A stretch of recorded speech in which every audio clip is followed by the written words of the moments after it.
You rolling? What happened on 9/11 is a phony, and we've never learned the truth about 9/11.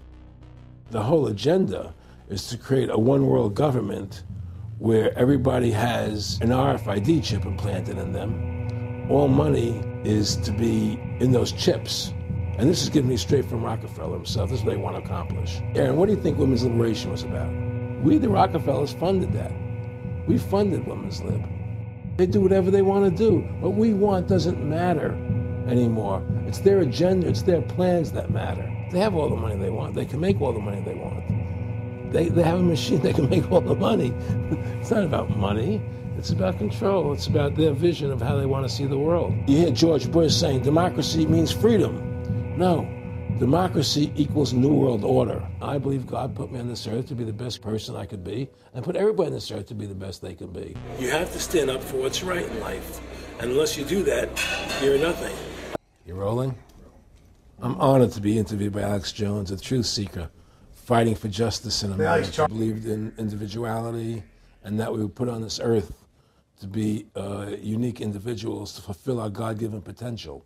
And that the only way to fulfill your potential is to be free, to find out who you are, and to make your errors, to make mistakes. And as I grew up, I began to realize more and more the government was inhibiting me in things that I wanted to do. And what happened, I was very successful in the ladies' lingerie business. I worked for my dad. He had a small undergarment business. And I created the first ladies' bikini panties back in 1963, actually. And then I opened up a nightclub in Chicago called the Electric Theater that opened up the day Martin Luther King was assassinated. Wow. All right? And so the city of Chicago was in flames the day my club opened, and nobody came out to the club. And well, what happened was that that was the year of the Democratic Convention in Chicago in '68. And so my club became a hangout for the hippies, and because they wanted to go to Chicago and protest what was going on. And I was having a concert at my club one night to raise money, and the police raided the nightclub, my club for no reason at all. And I was standing outside in my office overlooking the street, and I saw all these paddy wagons pulling up in front of my club. And I was a 24-year-old kid. I had no experience at all, really. So what are these paddy wagons doing here? And then I saw all these cops getting out of the paddy wagons coming into my club. I said, oh my God, they're raiding me. And so I ran down to the stage, and I got on the stage, and I stopped the band from playing. And I said to the people in the audience, we're being raided, so sit down on the floor, cooperate, and pull out your identification and cooperate with the police. And as I said that, two of the cops from behind threw me onto the floor and grabbed me and started dragging me out of the club. I'm going, victory, victory, I'm playing it for all it was worth at the time. I was a kid. And then I saw the fire department there, and the fire department was dumping garbage cans, the garbage all over the floor. And I thought to myself, well, why are they doing that? Very quickly as they were dragging me out. And I didn't quite understand it. So they threw me into the paddy wagon. As I got into the paddy wagon, one of the cops grabbed my testicles from behind and squeezed, and I went into the paddy wagon in gigantic pain. And the next person that came into the paddy wagon, the cop, as he was stepping in, the cops took the billy club, smashed him on the head with it, and just split his skull, for no reason. I mean, there was nothing wrong. So that was kind of your awakening. That was my awakening. It's like, what is going on? I thought this was America. So I initially blamed it on Chicago and Mayor Daley, thinking it was Chicago. And anyway, it was the headlines of the newspapers the next day. That was my picture in the newspapers, the headlines, Electric Theater short-circuited, it was raided. And in the article, they went ahead and they said that the reason they raided the club was because the fire department came there and saw it was messy, full of garbage, and the hippies started attacking them, which was totally not true. Those dirty hippies? It was totally false. It was a complete fabrication. So they ran a false flag on you. They framed you. Yeah, of course. And I was in shock. I said, people lie like that? People actually do these things? I couldn't believe it. It was like was an awakening to me. And I went on television. I told people on television that they lied. Nobody cared. Nobody cared what the truth was. You know, it was shocking to me. And then a week or 2 weeks later, I forget exactly what it was, two cops come to see me, a lieutenant and a sergeant, a captain and a sergeant. And they said, Mr. Russo, we're sorry if you got hurt that night at the club in the raid, but we're here to tell you that if you want to keep the club open, it's going to take $2,000 a month, and we're going to come see you once a month, and whenever we have to raid you, we're going to call you, you know, and we'll let you know we're going to come in tonight and raid you. This was mafia. Well, the police mafia, Yeah. you know. And actually, it was actually more interesting that they said, listen, there's the A plan, there's the B plan, and there's the super deluxe plan. And this one will cost you, each one will cost you that much money a month. Which one do you want? What was the super deluxe? That's the one I took.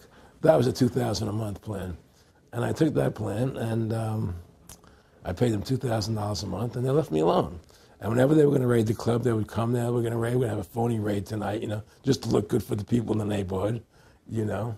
So that was your first big education? That was my education into corruption in government, you know, but I really thought that was basically Chicago. I didn't realize it was the whole country was like that. And so that was my wake-up call, that people lie and cheat and steal. And I thought everybody was always honest and nice and decent, and I had no idea about any of these things. Well, what happened with me was that they finally one day they came to me, and they said, "Look, we can't take your money anymore." I said, "Why? What's up? What's going on?" I said, "We have to close your club. There's elections coming, and the aldermen in the neighborhood don't want you open anymore, so we can't take your money." So I had to go to court and fight them, and they were trying to close the club. And then one night there was a fire, and the club never reopened again. The club just closed, and that was the end of the club, and they burned me down. And that was the end of my experience. And then I moved back to New York, where I met Bette Midler, and I ran into her at a little nightclub she was playing called The Improv, and I thought she was fabulous. And through a series of events, I began managing her. And as soon as I started managing her, her career took off like a rocket. You know, just fortuitous, I guess. And we became very, very successful. And through managing Bette, I started producing shows on Broadway where I won the Tony, and I produced a television show where I won the Emmy with Dustin Hoffman and Bette, you know, and then I produced The Rose for her, where she got Academy Award nominations. And then that led me to producing Trading Places, which everybody knows, you know. I think it's the best Eddie Murphy movie. Well, it's a good one. I don't know if it's the best, but it's a really good one. And I'm very proud I made that movie. And so in my mind, I feel as if I've made a classic comedy in Trading Places, a classic musical in The Rose, and a classic documentary in Freedom to Fascism. You know, so I'm very proud of my work that I've done as a filmmaker. I think the importance of life is to like yourself. If you don't like yourself, nothing means anything. To like yourself means you have to respect yourself. To respect yourself means you have to take actions that you respect if somebody else did them. And what's the point of living if you don't like who you are?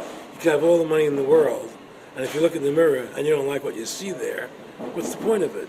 So to me, the most important thing is that I like who I am, and that I take actions that I would respect if somebody else did them. That you live a life of character, honesty, truthfulness, and I believe that a person has the ability to mold their character like a sculptor can mold a piece of clay. You know, there's no saying that a leopard never changes its spots. I don't believe that. I believe people have the total ability to mold their character into what they choose to be in their life, what their ideals are. And that's what I try to do with my life. I am not the same person today I was as I was 30 years ago. I've changed a lot because I wanted to be something better than what I was before. And my philosophy is that you have to like yourself, you have to be a decent person with character and integrity and honor. And that's what's important. Back in the late 80s, I was a pretty big silver trader and gold trader. And I don't think I've ever told this story on tape before. I was a pretty big silver and gold trader. And I always paid my taxes, and I took what was a legal tax deduction on my silver trades. And A few years later, I think it was 88 or 89 or something, the IRS claimed that what I did, and other people did as well, was now illegal. We couldn't do it anymore. But they made it retroactive. I said, what do you mean retroactive? It was legal then. I did what was legal. I said, yeah, but it's now we're making it illegal retroactively. And that's not good. So you owe us $600,000 or $800,000. For what? It was legal. How could you make something retroactive? Change the law backwards in time. It makes no sense. Well, we're doing it. And so everybody said they can't do that. So we went to court, a class action lawsuit. And the judge agreed with the IRS and said they could do it retroactively. And that's when I knew that there was something wrong in America with the IRS and the system. How can you do something retroactively? Penalties and interest are a farce. The whole thing, because they do whatever they want to do. And that's when I realized America is not America. It's not the land that I was taught it was. Because they can do whatever they wish to do. I mean, since making that movie, many people come to me and ask me whether they should pay their income taxes or not. And I never advise people not to pay. And the reason I tell them, I say, look, I've done a lot of research. The Supreme Court has ruled that the IRS has no authority. The 16th Amendment did not give the IRS the authority to tax your labor and your wages. That's a fact. All right, the Supreme Court is the law of the land, and the IRS does not trump the Supreme Court. However, that being the case, the fact is, if the mafia would come to you and say, we want $2,000 a month or we're going to hurt you, I would not advise you not to pay them, because you may get hurt by not paying them. Whether it's legal or not doesn't necessarily matter. You're going to get hurt if you don't. It's the same thing with the IRS. They can hurt you. They can put you in jail. They can torture you. So if you don't pay them, you may get hurt. So I never advise people not to pay. I tell people, yeah, pay your taxes. Look what happened to Congressman Hansen. Yeah, Congressman Hansen's a great example. Pay your taxes. But you know what? Shut down the Federal Reserve System, and eventually you won't have to pay those taxes anymore. See, the IRS is a symptom of the problem. The real problem is the banking industry and the bankers in this country. That's where the real problem lies. That's the root of our problem. Well, that's why we've lost America, okay? So yeah, pay your taxes, because if you don't pay them, you might get hurt. And I've heard all the arguments, what tax protesters say and so on and so forth. And I don't call them tax protesters. I call them the tax honesty movement, because they're being honest, at least.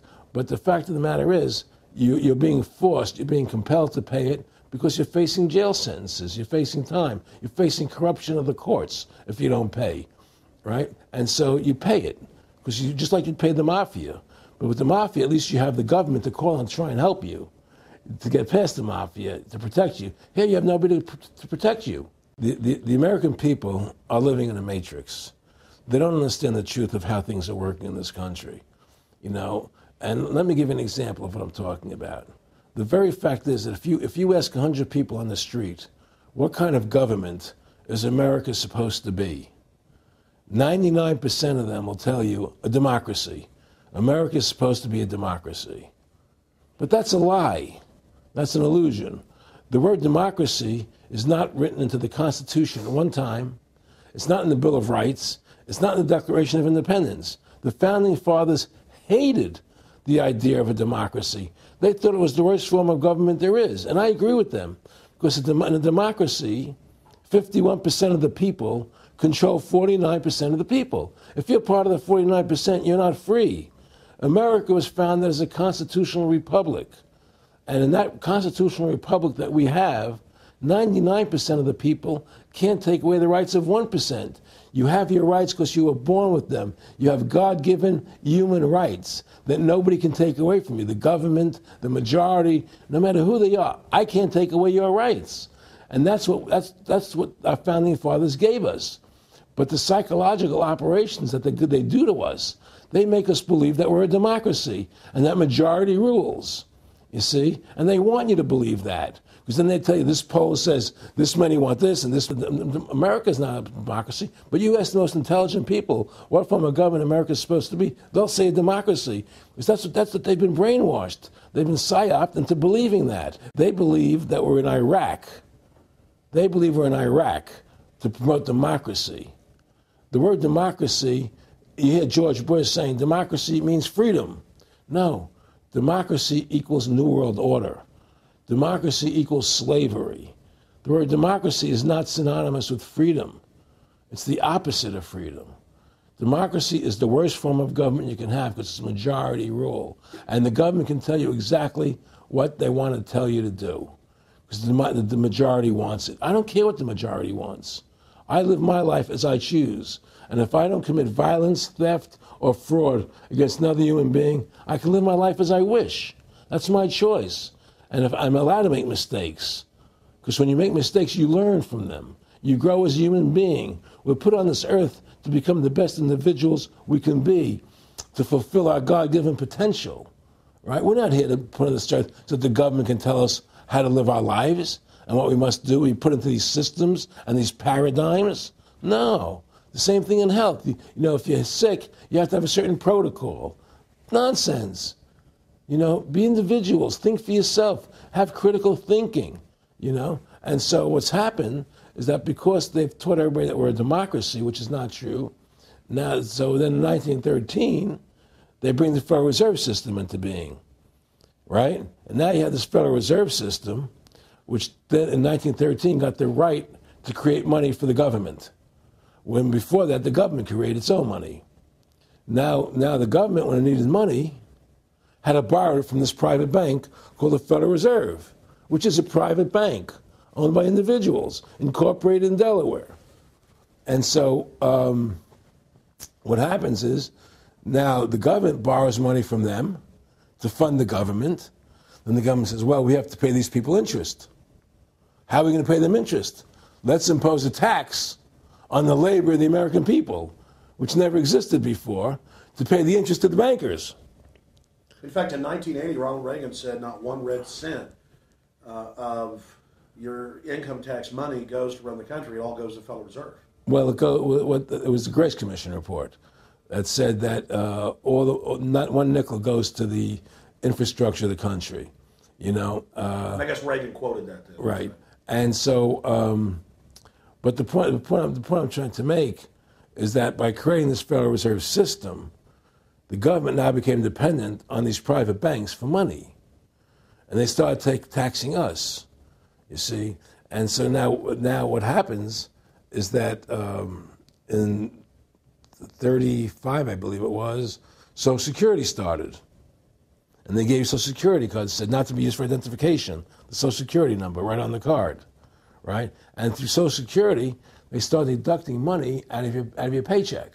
That was the first time they were ever could take money out of your paycheck, because people agreed to it because they thought it was going to their retirement fund. And so then when they instituted the income tax again, they started taking money out of your paycheck because Social Security could do it. Then they imposed a tax on us, which makes us more slaves, makes it more difficult for us to survive, right? Giving them more profits. And now what's happened is that through the Federal Reserve System, the bankers have pretty much taken control of our government. It doesn't matter Republican and Democrat anymore, because they're both the same. Neither one of them are talking about shutting down the Federal Reserve System or stopping the payment of taxes, you know, or any of the big issues that face Americans, right? So I had a friend, Nick Rockefeller, okay, who was one of the Rockefeller family, and he, when I was running for governor in Nevada, he came to me, introduced himself to me through an attorney, and we became friends. We started talking about things, and I learned an awful lot from Mr. Rockefeller. And one of the things that we used to talk about was the ultimate plan of the banking industry, what they wanted to accomplish. And the goals of the banking industry, not just the Federal Reserve System, but the private banks in Germany and England, all over Italy, all over the world, they all work together. They're all central banks. And they're all part of the Communist Manifesto. You know, central banking is one of the major planks of the Communist Manifesto. We talk about America being a capitalistic country, but yet at the same time we have a central bank that plans everything for us, right? And the graduated income tax is another plank of the Communist Manifesto, right? So right there you have two major planks of the Communist Manifesto that have been brought in because of the Federal Reserve System, okay? So the ultimate goal that these people have in mind is the goal to create a one world government run by the banking industry, run by the bankers, and they're doing it in sections. The European currency, the euro, and the European Constitution is one part of it. Now they're trying to do it in America with the North American Union, right? And they want to create a new currency called the Amero, right? And the whole agenda is to create a one world government where everybody has an RFID chip implanted in them. All money is to be in those chips, right? There'll be no more cash. And this is given me straight from Rockefeller himself. This is what they want to accomplish. And all money will be in your chips. And so instead of having cash, anytime you have money in your chip, they can take out whatever they want to take out whenever they want to. If they say you owe us this much money in taxes, they just deduct it out of your chip digitally. Total control. Total control. And if you're like me or you, and you're protesting what they're doing, they can just turn off your chip. And you have nothing. You can't buy food. You can't do anything. It's total control of the people. And that chip's connected to a database that has your purchasing records, what you do, what everything. you sell. Everything is in there, you know? And so they want a one world government controlled by them, everybody being chipped, all your money in those chips, and they control the chips, and they control people. And you become a slave. You become a serf to these people. That's their goal. That's their intentions. I fell through a female attorney I knew who called me up one day and said, one of the Rockefellers would like to meet you. I had made a video called Mad as Hell, and he'd seen the video and wanted to meet me and knew I was running for governor of Nevada. So sure, I'd love to meet him. And I met him, and I liked him, and he was a very, very smart man. And we used to talk and share ideas and thoughts. And he's the one who told me 11 months before 9/11 ever happened that there was going to be an event. Never told him what the event was going to be, but there was going to be an event. And out of that event, we were going to invade Afghanistan to run pipelines from the Caspian Sea. We were going to invade Iraq, you know, to take over the oil fields, establish a base in the Middle East, and make it all part of the New World Order. And we'd go after Chavez in Venezuela. And sure enough, later, 9/11 happened. And I remember he was telling me how how you're going to see soldiers looking in caves for people in Afghanistan and Pakistan and all these places. And there's going to be this war on terror, which is no real enemy. And the whole thing is a giant hoax, you know, but it's a way for the government to take over the American people. He told you it was going to be a hoax. Oh, yeah. Oh, yeah. There's no question. He says, there's going to be war on terror. And he's just laughing. There's no... Who are we fighting? I mean, why do you think 9/11 happened and then nothing's happened since then? Do you think that our security is so great here that these people who pulled off 9/11, who were able to, can't knock down another plane? Come on, it's ridiculous. 9/11 was done by people in our own government and our own banking system to perpetuate the fear of the American people into subordinating themselves to anything the government wants them to do. That's what it's about, and to create this war, this endless war on terror. And that's why and that was the first lie. And the next lie was going into Iraq, you know, to get Saddam Hussein out with his weapons of mass destruction. That was the next lie. They scared the hell out of the American public. Look, this whole war on terror is a fraud. It's a farce. It's very difficult to say it out loud because people are intimidated against saying it. Because if you say it, they want to make you into a nutcase. But the truth has to come out. That's why I'm doing this interview. The fact of the matter happens to be that the whole war on terror is a fraud. It's a farce. Yeah, there's a war going on in Iraq because we invaded Iraq. And people over there fighting, you know. But the war on terror, it's a joke, you know. And until we discover what really happened on 9/11 and who was responsible for 9/11, because that's where the war on terror emanates from. That's where it comes from. It was 9/11 that allowed this war on terror to begin. And until we get to the bottom root of 9/11, the truth of 9/11. Remember, we were friends, and he used to come to my house a lot. We'd have dinner, we'd talk. And he'd tell me about business investments that you get involved in, you know, or they would help me with this business investment or that business investment. And was I interested in joining the Council on Foreign Relations? You know, I would have to get a letter to join them, but was I interested in that? And, you know, just stuff, you know, leading you on. And I used to say to him that I never really did that because that wasn't where I was coming from. You know, as much as I like you, Nick, you know, your ways and my ways, we're on the opposite side of the fence. You know, I don't believe in enslaving people, you know, and how do I put it? It was like, what do you care about them? What do you care about those people? What difference does it make to you? Take care of your own life. Do the best you can for you and your family. What do the rest of the people mean to you? They don't mean anything to you. They're just serfs. They're just people. You know, it was just a lack of caring, you know, and that's just not who I was. It was just sort of like cold, you know. It was just like cold, you know. And I used to say to him, what's the point of all this? You have all the money in the world you need. You have all the power you need. What's the point? You know, what's the end goal? And he said the end goal is to get everybody chipped, to control the whole society, to have the bankers, the elite people, you know, the bankers and some governor controlling the world. And I said, do all the people in the Council on Foreign Relations believe this way you do? He said, no. You know, most of them believe they're doing the right thing. A lot of them believe it's better off being socialistic. You know, we have to convince people that socialism is really capitalism. One of the things they told me was that he was at the house one night and he would talk and he started laughing. He said, Aaron, what do you think women's liberation was about? And I said, I had pretty conventional thinking about it at that point. I said, I think it's about women having the right to work, getting equal pay with men, just like they won the right to vote, you know? And he started to laugh. He said, you're an idiot. And I said, why am I an idiot? He said, let me tell you what that was about. We, the Rockefellers, funded that. We funded women's lib, you know?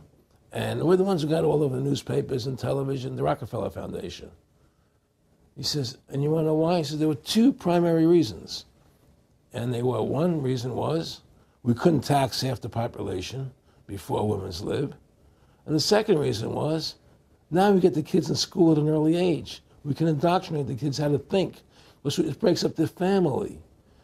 The kids start looking at the state as the family, as the school, as the officials, as their family, not as the parents teaching them. And so those are the two primary reasons for women's lib, which I thought up to that point was a noble thing. You know, when I saw their intentions behind it, where they were coming from when they created it, the thought of it, I saw the evil behind what I thought was a noble venture. Aaron, did you know that Gloria Steinem, in one of her own books, now admits the CIA funded Miss Magazine? No, I had no idea about that. No, I never heard that. Yeah, we're going to... CIA funded Miss Magazine? Funded. So they make all the rules, you understand? And they put whatever rules they want into effect. And the truth is America has really become a socialist, communistic country. And everybody says it's a capitalistic country. It's not a capitalistic country. You know, how can it be capitalistic when you have a central bank? That's the first. It can't be. You know, it's a planned economy. It's a planned economy. It's a phony. If they want to create prosperity, they just print dollars. They just make dollars or put digits into the economy, and then now you have prosperity. You don't have real prosperity. You don't have real manufacturing. You just have money being injected in. It's an infusion of credit, which only makes the government go into more debt. Into more debt. The Federal Reserve is poison to our country. Of course it is. It's poison. Whoever makes the money makes the rules. Rothschild said that. And they make the money. Why are we allowing these private bankers to make the money for our country? It makes no sense. Why are we paying interest to these banks to make money for us when the government can do it itself without paying interest and without all that debt? There's no answer to that question, and it's the question no politician will raise. Everybody talks about America's debt, how much debt we're in. We're in debt because we have to borrow money. But we don't have to borrow money. They designed it so we go into debt. Exactly. We can create the money and back it by goals so they can't create too much of it. so you don't have the inflation, and do what the founding fathers gave us. But instead, the bankers make the money, they control the government, they buy the politicians, they tell us who gets into office. You have computer voting, that's a fraud. They do whatever they want to do to us. They do whatever they want to do to us, and it has to stop.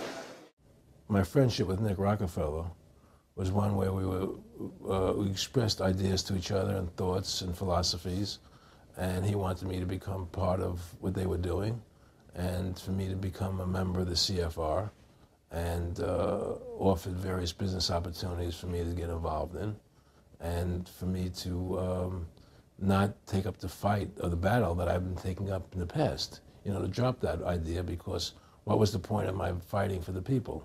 I was a guy who was very successful in the movie business, and I saw the truth of what was happening. I tried to express it to the people, and rather than having me express it to the people, they wanted me to join their side because I was a mover and a shaker, and rather than me opposing them, to join them. It was real simple, and he tried to recruit me into that situation, and I didn't go for it. Did he get angry when you didn't go for it? No. And, it's like, I remember one time he said to me, you join us, so you have an ID card, Aaron, you have a chip, and your chip will say KMA on it. And I said, what does KMA mean? He said, it means kiss my ass. And anybody stops you, a cop or whatever, and you show them your card or your chip, and they'll know to leave you alone because you're one of us. What are you fighting for the people for? What is that about? The people are just, they have to be ruled. They have to be, the Constitution, what you're standing for, is only for a few people. It's only a few individuals that can live that way, and we believe that it's best for society to be ruled by an elite people who control everything. And I said, I don't believe that. I believe God put me on this earth to be the best person I could be, and put everybody on this earth to be the best they can be, not to be a slave and a sheep to you and these people. And I don't understand why you want to control everything. What is the need for that, And I asked him, do all the people in the Council of Foreign Relations feel the same way you feel? He said, no, a lot of them think they're doing the right thing. They think that socialism is the best way to go. They think that, that they're doing the right thing. But the people at the top, they all know the truth of what's happening. And that's what it is. So it's compartmentalized within the elite structure as well. Of course it is. I mean, all the people that are in the CFR, was that 2,000-3,000 people? I forget, like Dan Rather. They don't know what's going on. They join the CFR because it's prestigious. They think it's good for business. It's good for this. They don't know what's really happening. The evil that comes out of it, that's emanating out of it. And to me, the biggest evil is what's happening right now. Tahiti, when 9/11 happened, and I got a call from my son, and my son said the Twin Towers, they were just attacked and they were falling down or something. So what are you talking? I was in Tahiti, I was asleep, and he says, yeah, they were hit by a plane, And so where I lived, where I was in Tahiti, there was no television, so I had to run the other side of the island to a hotel where they had, and it was all on television, and that's when I first saw the stuff on TV about it. And I didn't immediately equate it to Nick, but when I realized that we were going to go into Afghanistan, Iraq, and as that developed, I realized what it was.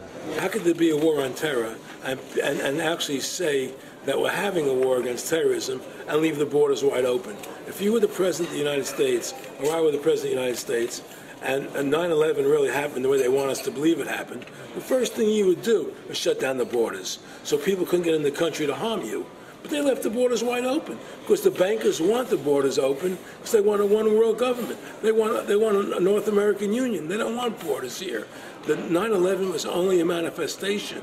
It was done to create a fear in the American public, right? So that we will obey what they want us to do.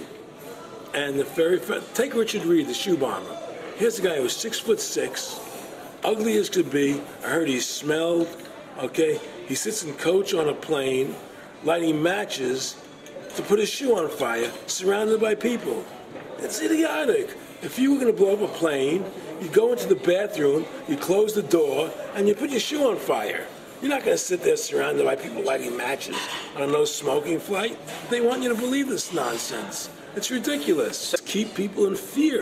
It's this endless war on terrorism that doesn't really exist, so people will submit to whatever the government wants them to submit to. Searches, check your shoes, have ID cards, put chips in you, where you become servants to the elite. That's what this is all about, Restore America's republic to what it's supposed to be. Get the bankers out of our government.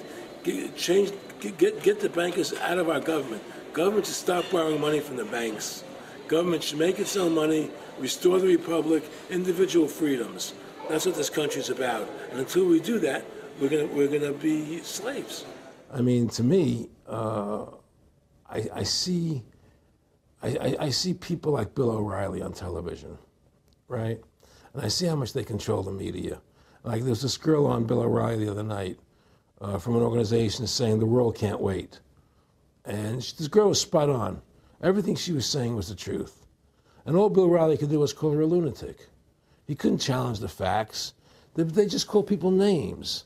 They can't, and until we just find that, look, this world, we're heading into a world of danger, possible nuclear wars, because the banking industry is trying to take over the world. 9/11 is the beginning of the war on terror. That war on terror is leading us into Iraq, which is the next lie. So you had the lie of 9/11, how that happened. Nobody knows how Building 7 came down. Okay, we know 9/11 was a fraud. The American people don't know it, but more and more of them are believing it. Okay, so that was the first lie. Besides the inception, I'm not going back to the inception of the Federal Reserve, that original lie. But 9/11 was the first lie in this present state we're in. 9/11 is the kickoff of the war against the American people and the people of the world. 9/11 was a phony. It's a fraud. It didn't happen the way they told us it happened. Now, because of 9/11, we then had the authority to go into Afghanistan and Iraq. Iraq didn't have weapons of mass destruction. Okay? So that was the next lie. Now they're talking about going into Iran. Now, how would you feel if you were Iran and you had this big, powerful country, America, go into your next door neighbor, take over their oil fields, right? Wouldn't you be worried that what they were going to do to you? Of course you're going to be worried. But the people of America don't think about it from Iran's point of view. They think about it from our point of view. So now we're going to send more troops into Iraq and keep building up because they want Iraq and the Middle East to become part of the New World Order. And Iraq was using, Saddam wanted to start using euros instead of dollars, right? He was messing up their whole consumption. Iran wants to start using euros instead of dollars. They have. Okay?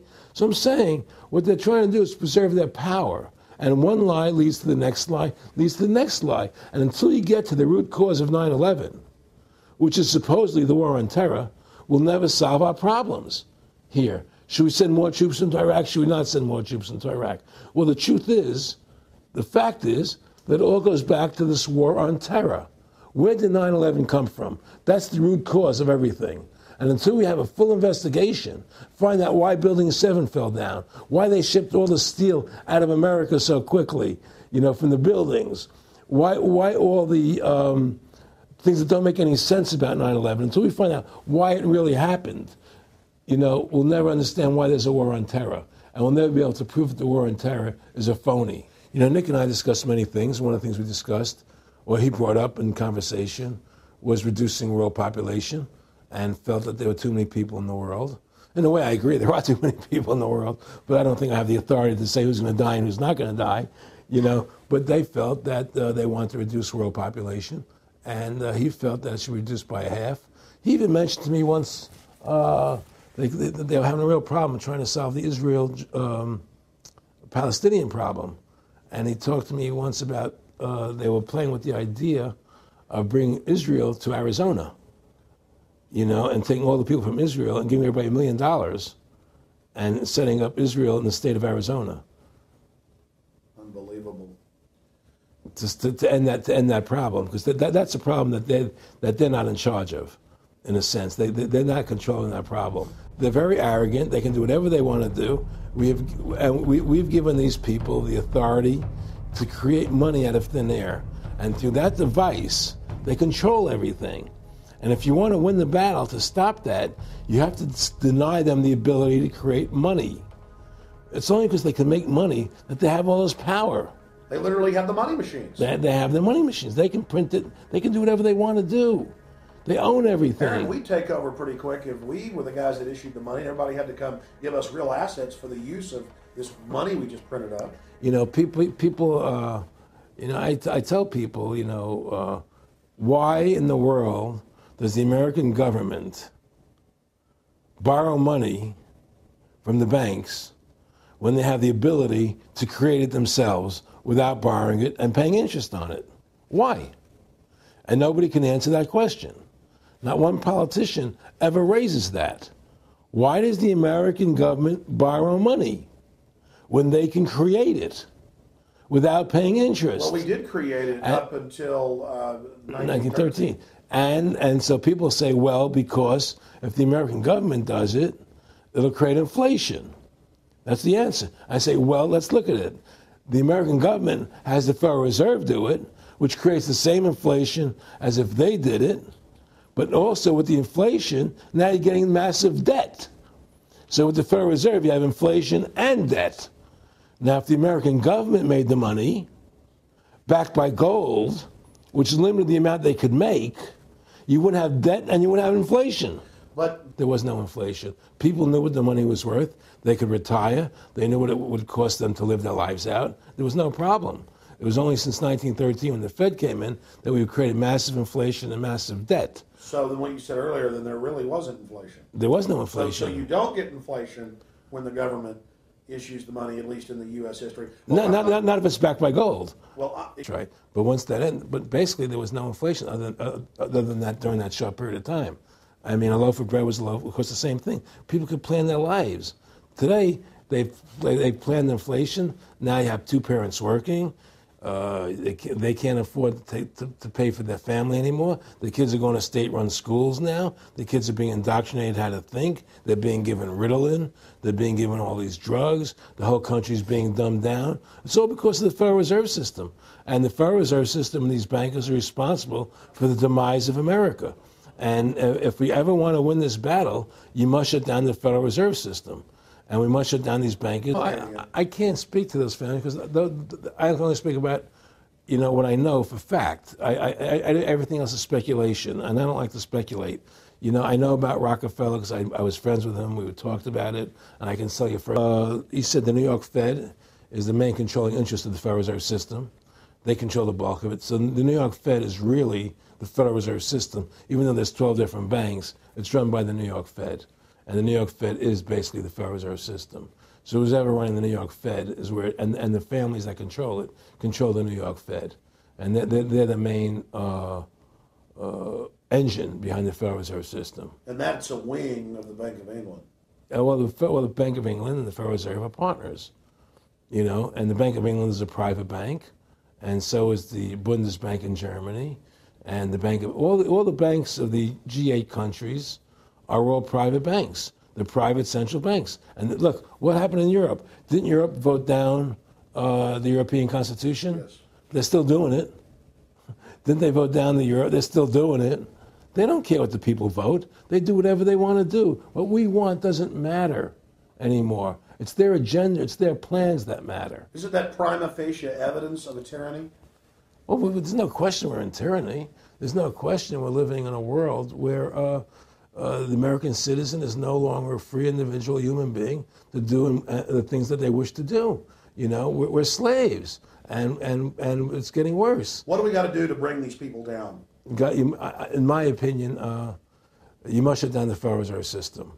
And I think that there has to be an uprising. There has to be an uprising.